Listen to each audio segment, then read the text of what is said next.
예수께서 비유로 그들에게 말씀하시되 한 사람이 포도원을 만들어 산 울타리로 두르고 집자는 틀을 만들고 망대를 지어서 농부들에게 주고 새로 주고 타국에 갔더니 때가 이름에 농부들에게 포도원 소출 얼마를 받으려고 한 종을 보내니 그들이 종을 잡아 심히 때리고 거저 보내었거늘 다시 다른 종을 보내니 그의 머리에 상처를 내고 능욕하였거늘 또 다른 종을 보내니 그들이 그를 죽이고 또 그 외에 많은 종들도 더러는 때리고 더러는 죽인지라 이제 한 사람이 남았으니 곧 그가 사랑하는 아들이라 최후로 이를 보내며 이르되 내 아들은 존대하리라 하였더니 그 농부들이 서로 말하되 이는 상속자니 자 죽이자 그러면 그 유산이 우리의 것이 되리라 하고 이에 잡아 죽여 포도원 밖에 내 던졌느니라.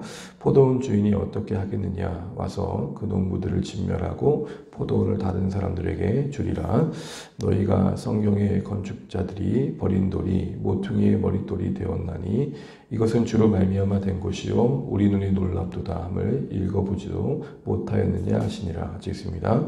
그들이 예수의 이 비유가 자기들을 가리켜 말씀하신 줄 알고 잡고자 하되 무리를 두려워하여 예수를 두고 가니라. 아멘. 우리 인사 나누시겠습니다. 하나님 복 많이 받으십시오. 함께 기도하며 감사합니다.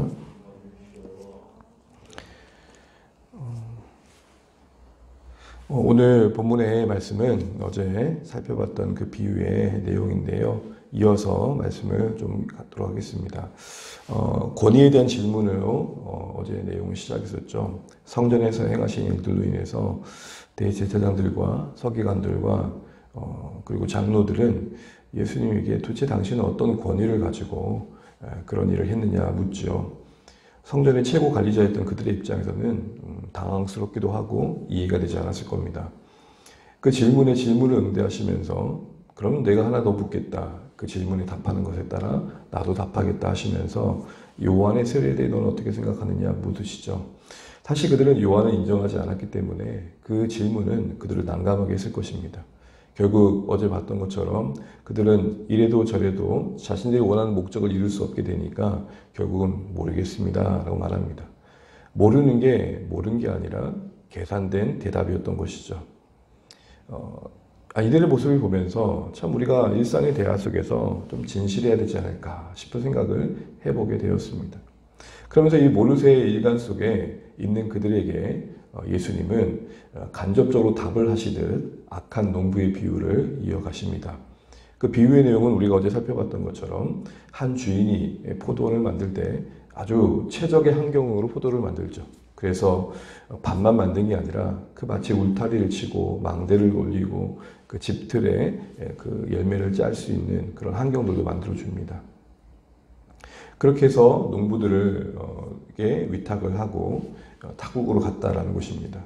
때가 되어 이제 삭슬 받으려고 종들을 보냈는데 그 소장농들은 그 종들을 막대했다는 것이죠. 보내면 보낼수록 더 악랄하게 대했다는 것입니다. 결국 아들을 보냈음에도 불구하고 아들마저 죽이는 이런 악한 농부의 비유가 어제 우리가 보았던 비유의 내용입니다.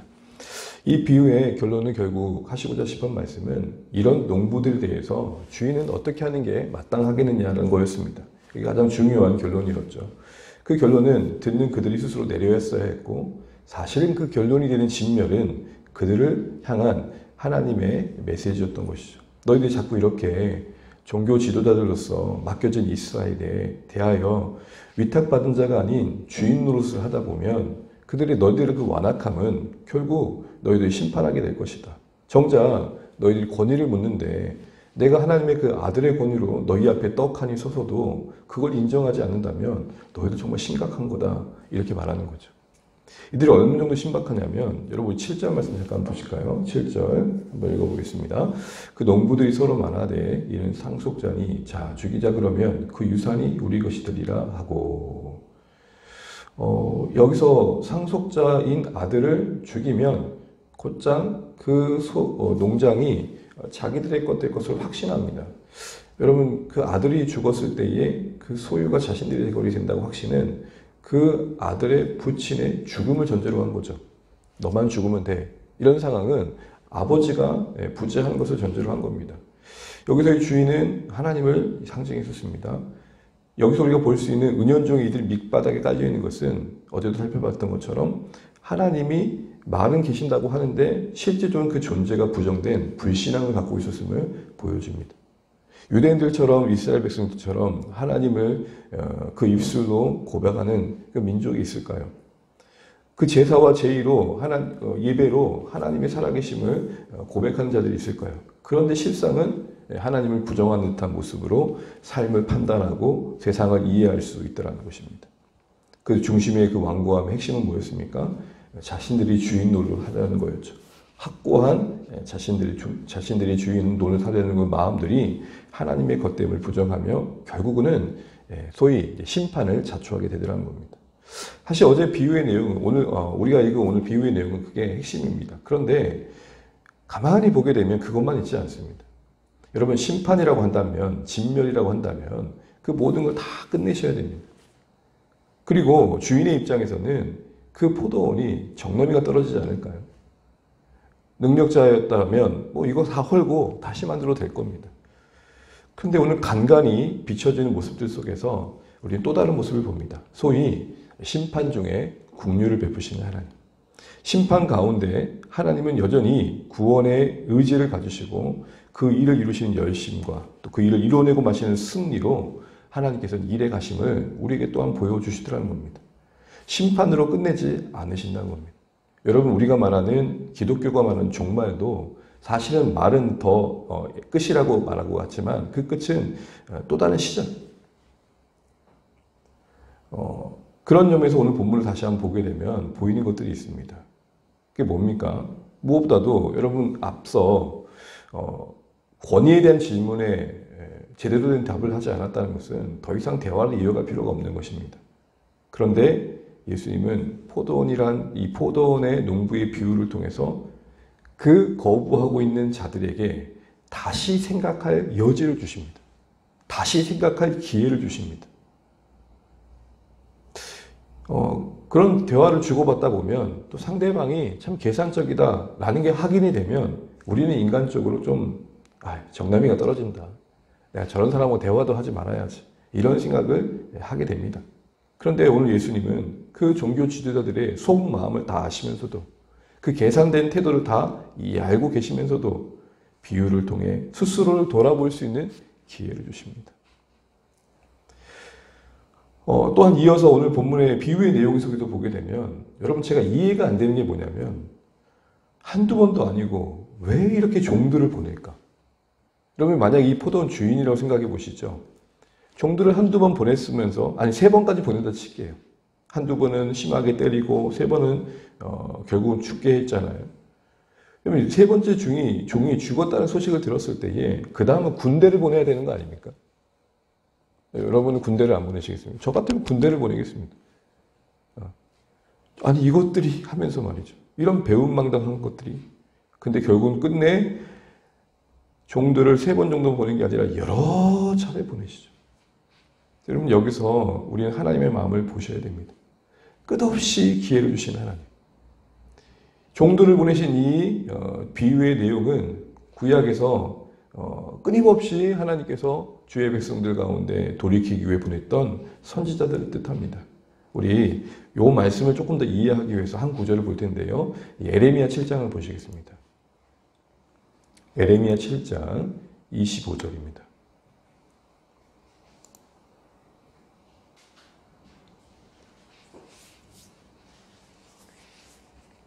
24절, 25절. 예레미야 7장 24절, 25절. 같이 한번 읽어보겠습니다. 예레미야 7장 24절, 25절. 같이 읽죠. 그들이 순종하지 아니하며 귀를 기울이지도 아니하고 자신들의 악한 마음에 깨와 완악한 대로 행하여 그 등을 내게로 돌리고 그 얼굴을 향하지 아니하였으며 너희 조상들이 애굽 땅에서 나온 날부터 오늘까지 내가 내 종 선지자들을 너희에게 보내되 끊임없이 보내었으나 물론 그 뒤에 이어진 내용을 보면 그럼에도 불구하고 26절 끝절에 보게 되면 더 악해졌다. 여러분 이 말씀은 끊임없이 보내는 중에도 점점 악해진 걸 보신 가운데서도 보내셨다는 거죠. 왜요? 어떻게든 돌이킬 기회를 주시려고, 어떻게든 그들의 불순종의 현실을 인식하고 그것이 얼마나 비참한 결과를 가져다 줄지를 깨닫고 돌아오게 하시려고. 이런 바보 같은 사랑을 세상은 미련하다고 말합니다. 그런데 하나님이 주의 백성들을, 또 하나님께서 우리의 인생들을 돌이키실 때 이런 방식으로 하시더라는 겁니다. 끊임없이 기회를 주시고 끊임없이 종들을 보내면서 알게 하시는 방식으로, 어떻게든 깨닫게 하시는 방식으로 부르시더라는 것이죠. 오늘도 비유회가 보십시오. 다시 돌아오셔서 보시게 되면 그거만이 아니라 9절 말씀을 보실까요? 9절 말씀입니다. 우리 12장 9절 같이 한번 읽어보겠습니다. 포도원 주인이 어떻게 하겠느냐? 와서 그 농부들을 진멸하고 포도원을 다른 사람들에게 주리라. 여러분, 농부들에게 진멸하는 건 어쨌든 그들이 스스로 행한 것에 대한 당연한 결과라고 받아들입니다. 심판이니까요. 그런데 그걸로 끝내지 않고 그 포도원을 그대로 두신 상황에서 또 다른 사람들에게 그것을 맡기신다라고 말합니다. 우리가 조금 더 시간이 없어서 다 살필 수 없지만 결론부터 말씀드리자면 이 포도원은 구약부터 내내 하나님과 이스라엘 백성들의 관계를 의미하고 그 하나님과 이스라엘 백성들의 관계 속에서 이루어져 가는 하나님 나라를 말합니다. 그래서 여러분 이사야 5장에 보게 되면은 극상품 포도나무를 기대하며 정성껏 가꾸었지만 너희가 들포도를 맺었구나 하고 안타까워하시는 우리가 주님의 마음을 보게 되죠. 근데 그때에 그런 상황에서 하나님께서는 심판을 말씀하시지만 그리고는 심판만 말씀하신 게 아니라 내가 남겨진 자를 통해서 이 일을 이룰 것이다 라고 말씀해 가십니다. 무슨 말입니까? 끝내야 될 상황인데 끝내지 않는다는 거죠. 이스라엘을 통해 이루실 하나님 나라를 이어가십니다. 이스라엘은 실패하시지만 이루고자 하신 하나님 나라는 계속해서 이루어 가신다는 겁니다. 그런 관점에서 오늘 본문을 보게 되면 이 다른 사람들은 누굴까요? 포도원을 먼저 이탁받았던, 좋은 환경 속에서 그 주인을 섬겼던 이들의 실패가 포도원을 망칠 수 있었지만 그들의 실패로 인해서 포도원을 끝내신 게 아니라 또 다른 사람들을 세워 그 다음에 그 포도원을 이어가게 하시는 이 그림은 마치 이스라엘을 통해 이루실 구원이 이스라엘에서 막힐 수 있었지만 하나님께서는 교회를 세우셔서 이스라엘을 넘어 유대인과 이방인을 뛰어넘는 그리스도 안에서 교회를 세우셔서 하나님 나라를 이루어갈 것을 말씀하시는 겁니다. 오늘 이어지는 그 본문에 이어지는 10절, 11절이 그 근거를 보여줍니다. 우리 10절, 11절 한번 읽어보도록 하겠습니다. 10절, 11절입니다. 시작. 너희가 성경에 건축자들이 버린 돌이 모퉁이의 머릿돌이 되었나니 이것은 주로 말미암아 된 것이요 우리 눈에 놀랍도다함을 읽어보지도 못하였느냐 하시니라. 진멸에 대한 이야기를 하시고 그걸로 끝내지 않고 그걸 그렇게 끝나지 않고 그것이 끝이 아니고 또 다른 사람들을 세워 이어갈 텐데 그럼 그들이 누구냐 할 때 그들은 바로 10절과 11절로 말미암아 만들어지는 자들이라는 것입니다. 여러분 이 말씀은 너무 많이 들어서 잘 아실 텐데 건축자들이 버린 돌이 모퉁이 돌이 된다는 건 뭡니까? 종교 지도자들에 의해 예수님은 버려질 것입니다. 십자가에 못 박힐 것입니다. 그러나 하나님은 걷는 가운데 예수님을 부활하게 하실 것이고 결국은 하나님 나라의 그 구원의 중심에 두실 것입니다. 그리고 그 구원의 중심에 계신 예수님의 위에 교회를 세우시고 계속해서 하나님 나라를 이어가시겠다는 겁니다. 그래서 여러분 이 말씀이 베드로전서 말씀을 이렇게 쓰여집니다. 우리 베드로전서 말씀 한번 찾아보겠습니다.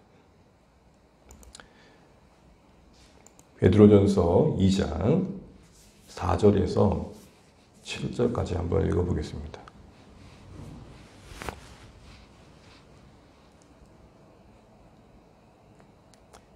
베드로전서 2장 4절에서 7절.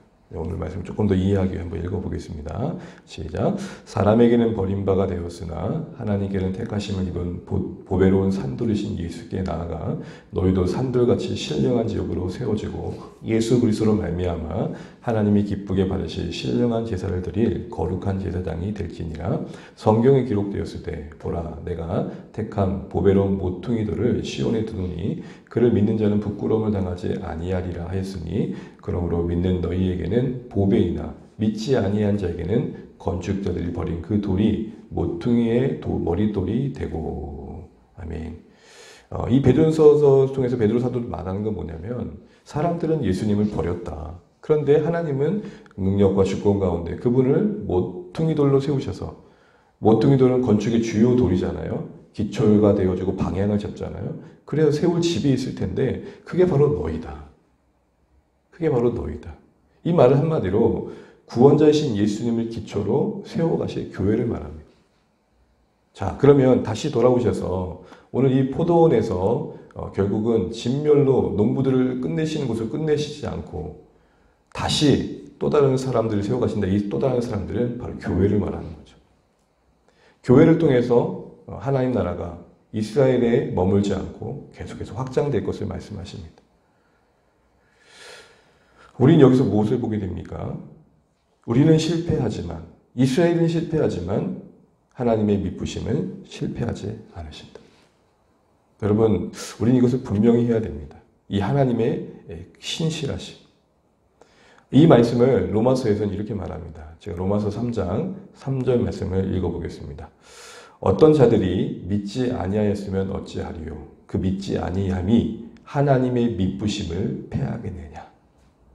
이 말을 다른 번역에서는 이렇게 말합니다. 어떤 유대인들이 신의를 저버렸다고 합시다. 그렇다고 해서 하나님께서도 신의를 버리시겠습니까?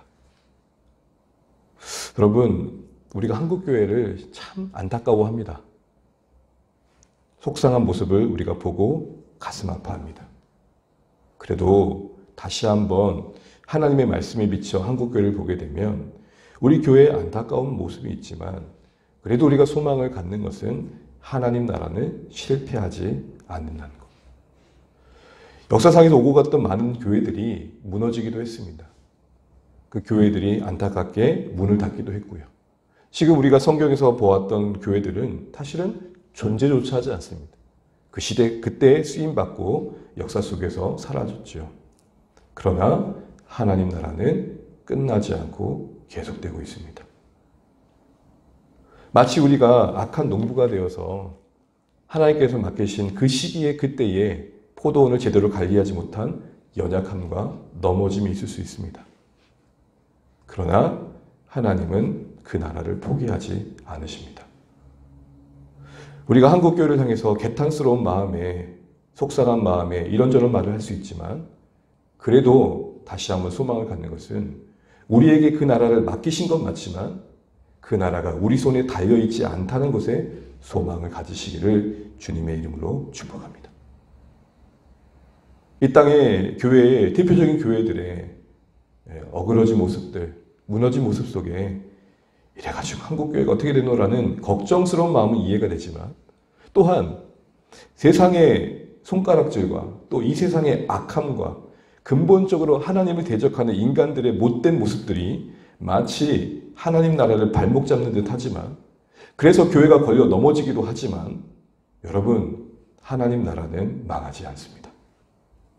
그 나라는 영광스럽게 하나님께서 계획하신 그 섭리를 따라 이루어져 가고 있습니다. 코로나가 교회를 걸려 넘어지게 했지만 그런 중에도 구원받는 자들이 있었고 이 세상의 핍박이 교회를 진멸한 듯 했으나 꺼지지 않는 불꽃처럼 이어져 세대 간에 오고 가는 세대 속에 구원하는 자들을 만들어 가셨습니다. 바라는 것은 이 본문 속에 악한 농부와 같지 않기를 바랍니다. 그러나 개인적인 우리의 삶을 봐도 매일 신실하십니까? 목사님 저 자신도 저의 못남 옆에 부끄러울 때가 얼마나 많은데. 그러나 그래도 우리가 우리 자신을 포기하지 않는 것은 여전히 우리에게 기회를 주셔서 수없이 종들을 보내시듯 수없이 말씀을 주시고 수없이 공동체의 손길 속에 우리를 붙드셔서 그래도 기회를 주신 하나님 때문에 사는 거죠. 그러나 혹 우리의 정말 악함을 심판하시기 위해 거둬가실 때에도 우리가 안타깝지만 그래도 소망을 잃지 않는 것은 하나님께서는 그 나라 이루시는 그 일들을 포기하지 않으신다는 것. 로마서 3장 말씀을 기억하십시오. 우리의 비신실함이 하나님의 신실하심을 패하겠느냐. 우리가 신의를 저버린다고 하나님마저 이 세상을 향한 그 구원의 계획의 신의를 저버리시겠느냐.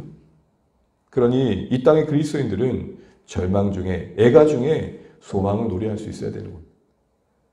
에레미야 선지자가 그러죠. 눈앞에 예루살렘이 떡하니 무너진 걸 보면서도 가슴만 아파했던 게 아니라 이렇게 고백합니다. 여호와의 긍휼하심이 무궁하심으로 우리가 진멸되지 아니함이이다. 이것이 아침마다 새로우니 주의 성실이 크시도소이다. 여러분, 이 세상 악한 거 맞습니다. 수없이 많은 종을 보내도, 수없이 이 세상에 하나님께서 말씀을 주셔도 더 악해졌던 종들처럼, 더 악해졌던 농부들처럼 악랄해져가는 이 세상입니다. 어쩌면 심판날에 가까우면 가까울수록 그 악은 더 그 실체를 드러낼 것입니다. 그러기에 교회는 더 괴로울 것입니다. 그러나 잊지 마십시오. 교회는 실패해도 하나님 나라는 실패하지 않습니다. 가장 아름다운 건 그 교회를 통해 하나님 나라가 불꽃처럼 일어나는 것일 것입니다. 그러나 혹 그렇지 않은 현실을 우리가 본다 할지라도, 그것이 우리의 미련함과 우리의 어리석음으로 말미암다 할지라도, 그래도 우리가 포기하지 않을 것은 하나님께서 그 나라를 반드시 이루신다. 우리 주 예수 그리스도는 영광스럽게 재림하시사 주의 백성들을 일으켜 부활케 하실 것이다. 우린 그때에 교회의 그 감춰진 영광을 볼 것이다. 그러니 끝났다, 끝났다, 끝났다라고 하는 그 순간에 하나님은 여전히 일하셔. 하나님은 여전히 일하셔. 그 하나님은 신실하셔. 이것을 붙들고 절망적인 시대 속에서도 소망을 말할 수 있는 한 사람으로 남는 주 안의 가족들 되시기를 바랍니다. 더하여 끝없이 종들을 보내주셔서 어쨌든 기회를 주신 이 하나님의 일하심 속에 오늘 우리가 있음을 잊지 않으시고 매주마다 매일마다 말씀을 주셔서 그래도 돌이킬 수 있는 여지를 주시는 하나님께 감사하시면서 그래도 우리에게 주신 이 농장을, 이 포도원의 기회를 잘 갖고 가자라는 마음도 잊지 않으셔서 우리가 살아가는 내내 실패도 있겠지만 그런 중에도 은혜를 주신 하나님 안에서 끝내시되 아주 끝내지 않으시는 하나님의 붙드심 아래서 다시금 일어나 계속해서 그 나라를 위해 살아갈 수 있는 용기를 가지고 소망을 가지고 하나님 나라에 동참해 갈 수 있는 우리 주 안의 모든 가족들 되시기를 주님의 이름으로 축복합니다. 찬양하시겠습니다.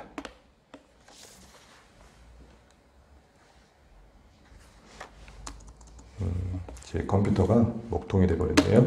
우리 반주 없이 찬양하도록 하겠습니다. 우리 찬송가 301장입니다.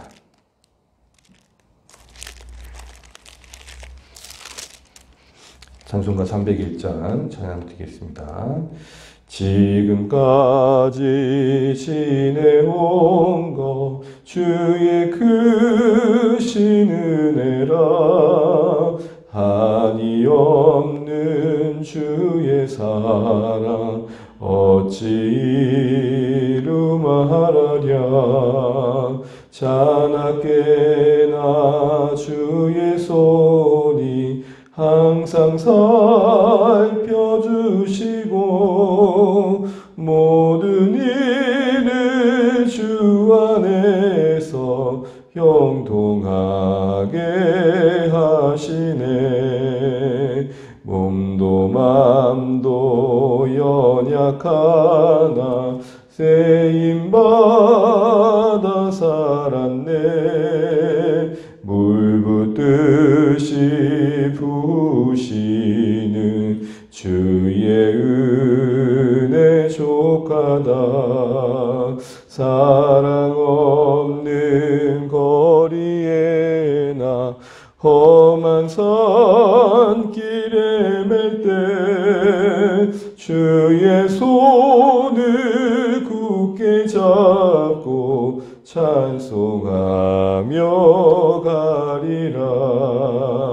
주님 다시 배울 날이 날로 날로 다가와 무거운 짐 주께 맡겨 벗을 날도 멀잖네.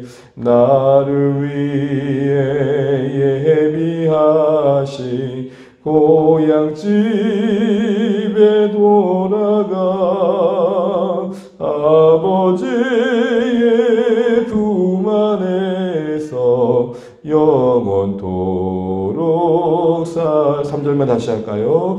주님 다시 배올라니 날로 날로 다가와 무거운 짐 주께 맡겨 벗을 날도 멀잖네. 나를 위해 예비하신 고향 집에 돌아가 아버지의 품 안에서 영원토록 살리라. 네, 시간 기도하실 때요, 오늘 주신 말씀 기억하시면서 기도하시면 좋겠습니다. 특별히 분명 그 비유 속에 메인 메시지는 심판이지만 그런 중에도 간간히 또 계속해서 하나님의 그 신실하심으로 우리에게 구원의 일을 이루어가고 계심을 또한 보여주십니다. 끝내 하나님께서는 진멸로 농부들을 대하시지만 그걸로 끝이 아니고 이어져 가게 하십니다. 또 다른 사람들을 세우시죠. 교회를 세우시고 또 교회를 세우셔서 하나님 나라의 일을 버려진 그 돌이 모퉁이 되게 하시는 그 능력으로 그 부활의 권세로 계속해서 세워가실 것을 말씀하십니다. 우리 이거 소망 가지시고 우린 연약하지만 하나님은 강하시고 우린 실패하지만 하나님 실패하지 않으시는 신실함을 바라보시면서 그 나라가 이루어질 날을 함께 바라보며 절망적인 이 시대 속에서도 소망을 말할 수 있는 우리가 되었으면 좋겠습니다. 우리 개인의 모습에도 그러하시면 좋겠습니다. 끊임없이 기회를 주신 하나님의 은혜를 우리가 고마워하며 감사하며 다시 일어나는 믿음 속에서 하나님께서 허락하신 이 기회들을 그 나라 이루어가는 데 쓰였으면 좋겠습니다. 그런 주 안에 가족될 수 있도록 기도해 주시고 또 계속해서 주 안의 교회가 하나님 뜻 안에 거할 수 있도록 복음의 진전을 이룰 수 있도록 기도해 주시기 바랍니다. 또한 우리 자녀 세대를 위해서 또 우리 VIP들과 또 목장과 주일의 모임을 위해서 예배를 위해서 기도해 주시고 또 우리 울산 땅에 세우신 교회를 위해 기도해 주시겠습니다. 각자의 기도 제목 가지고 기도하시다가 오늘도 주 안에서 승리하시는 복된 하루 되시기 바랍니다. 기도하시겠습니다. 하나님 아버지 은혜를 감사합니다. 주님 우리를 붙들어 주시고 우리가 주의 뜻 안에서 거할 수 있도록 인도하여 주십시오. 주여 인도하여 주시고 함께하여 주시고